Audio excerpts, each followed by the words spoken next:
Hey, welcome back to another episode of the Stock Shot Show. Now that we have covered what you are looking for in a swing, we now need to cover what are some of the founding principles that your stock shot needs to be built upon. Now, if you think about it, the only thing that is touching the golf club is what? That is your hands. I mean, imagine trying to throw a spiral football and you don't know how to hold the football correctly, right? Like imagine if you're holding it this way, or you don't know how to use the laces, or if you're trying to throw a curveball but you don't know how to hold the baseball correctly. Or paint and you don't know how to hold the paintbrush correctly. So the only thing that is connected to the golf club is our hands. So we need to give you a fighting chance by making sure that your grip is correct. Now, on tour, right, let's be honest, there is an array of different grips. You have weak grips and strong grips and neutral grips. Some guys are palm, some guys are fingered. But we want to make sure that we create a standard of beauty as to what your grip should be like. So let's first just talk a little bit about some terminology as to what some different terms that we use in the grip. So first and foremost, when we talk and you hear a coach talk about having a strong grip is not one that's like this. However, we do want to have a strong grip and feeling that the grip is firm, which is probably different than what you've thought about in the past, right? You hear all these Golf Digest articles and they're like, hold the golf ball or hold the grip like you're holding a bird. And it's like,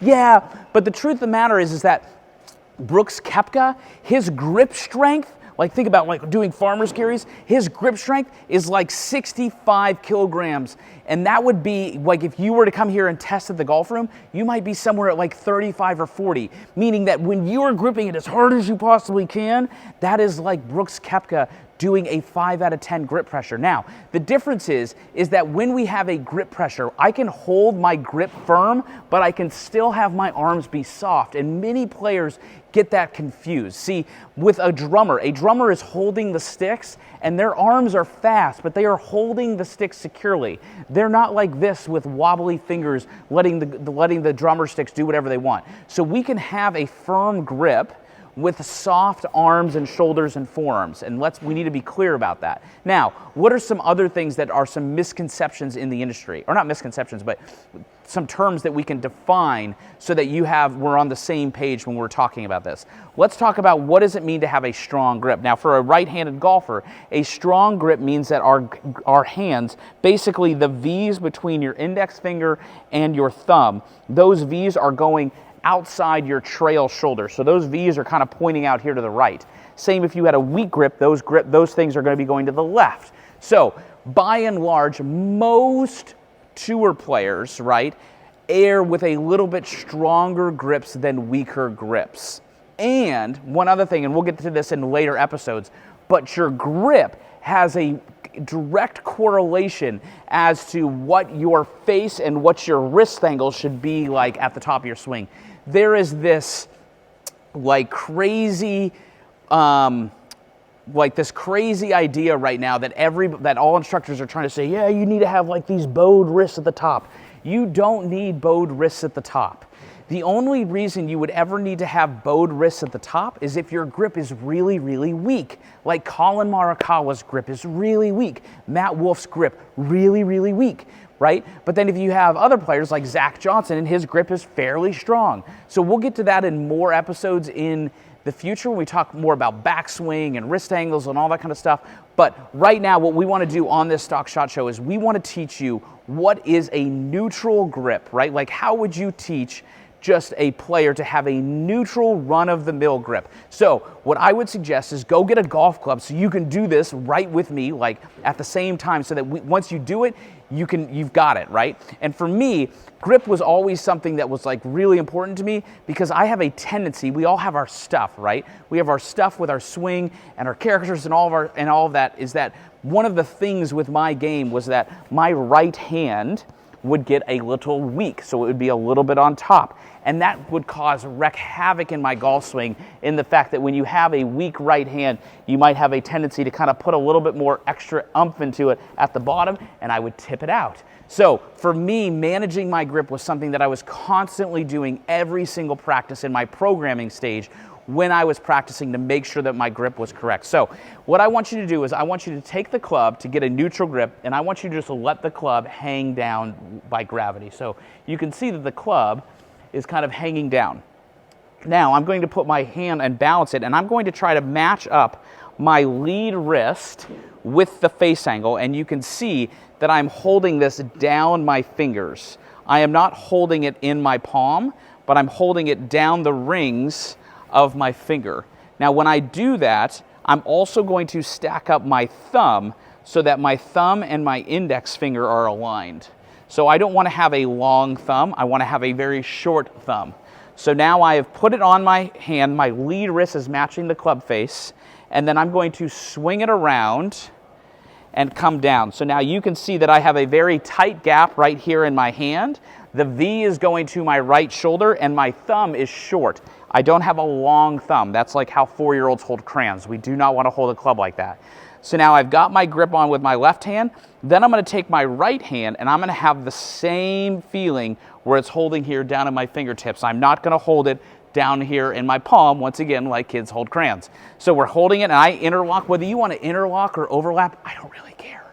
It's whatever you want. Either way is fine, but you cannot 10-finger it unless you have some type of physical limitation. But simply saying, I just want to do it because I want to do it, we can't let you do that. You have to have a fighting chance, and there literally is like one guy in the history of time that has had a 10-finger grip and been good at hitting it straight and consistent. And if you're wanting to hit stock shots, which obviously you are because you're here and you're on the Stock Shot Show, you need to have a fighting chance by having an interlocking grip or overlapping. So, and that's because it controls the face, and the face determines 75% of where the ball goes. So we want to make sure that our grip is very, very good. So now I'm going to put my right hand on through my fingers and then wrap it around, and you can see that this lifeline in my right hand, that's actually where my thumb is going to go. So it's almost like, you know, God created them for two Lego pieces to go together. So I've got my right hand on, or my left hand on, then I'm going to put my thumb on, and then I've got my right hand, and you can see my right hand, my knuckle and my thumb align. Once again, I do not have long thumbs, but rather short thumbs. So I'm holding it down in my fingers, and then from there I am then clamping down. And what that does is that allows me to have full range of motion in my wrist. See, my wrist can create a lot of speed. So when we palm it, which, to be honest, if there is 100,000 people that watch this episode, 99,925 of them, you palm it. So if you don't think you palm it, you probably do. So we want to make sure, and the easy way to realize if you're doing that is taking this thing and actually flipping it around so it's on the inner side of the club, so it's down the shaft, and then put it on. And you're going to feel how much more in your fingers it is when that shaft is smaller in your hands, right?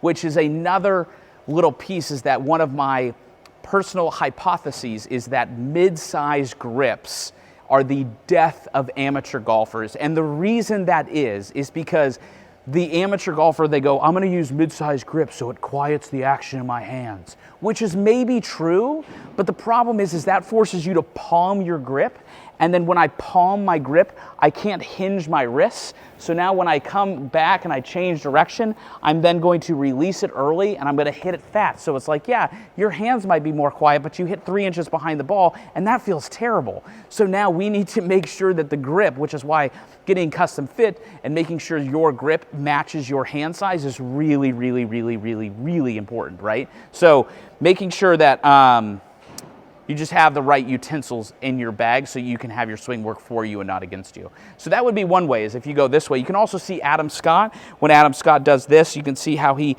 puts the club on as a righty, he puts it on his left foot and points the grooves at the target. And then you can see I can hold it and basically match my lead wrist to the face as well, and then swing it around. That's another way of doing it. And then for me in my routine, right, because I told you how when I was playing, my right hand would get very active, and it would be, or not active, but it would be a little bit too on top. So what I will do is, like, when I'm playing, I'll close my close my right eye because I'm left eye dominant, and I'll line up basically this part of the shaft with the ball, and I'll get a spot in front of me. So now I know that my left hand is good.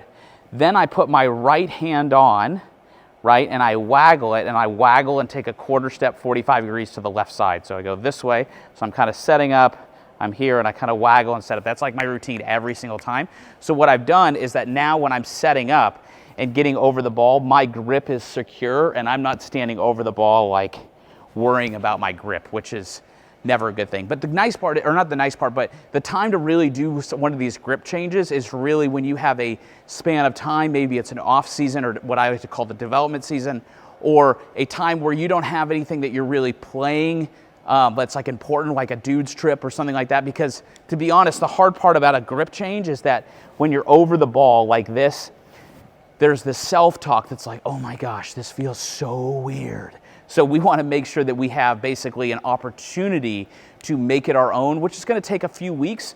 But if you can just stick with me for a few weeks in trying that, it's going to make it way easier to control the face, leverage it, create lag, and all of those things. So that's what we wanted to cover right here on this not really the first episode, but on this episode of the Stock Shot Show, is just making sure that your grip is intact so that now you have a fighting chance to control the face. Because if I were to say, hey, what do you really want? You go, I want to be more consistent. I go, so how are you going to do that? You go, I got to know where the face is. That's like another way of saying that is like what you want to be on the PGA Tour. If you can control the face, then you could be on the PGA Tour essentially. So we need to make sure that our grip is good to have a fighting chance to control the face. So in the next episodes, we're going to dive more into some of these fundamentals, because honest to God, I think that if we could master these fundamentals of like our grip, our posture, our alignment, we would definitely get rid of that gigantic miss that plagues many players' games. And in the next episodes,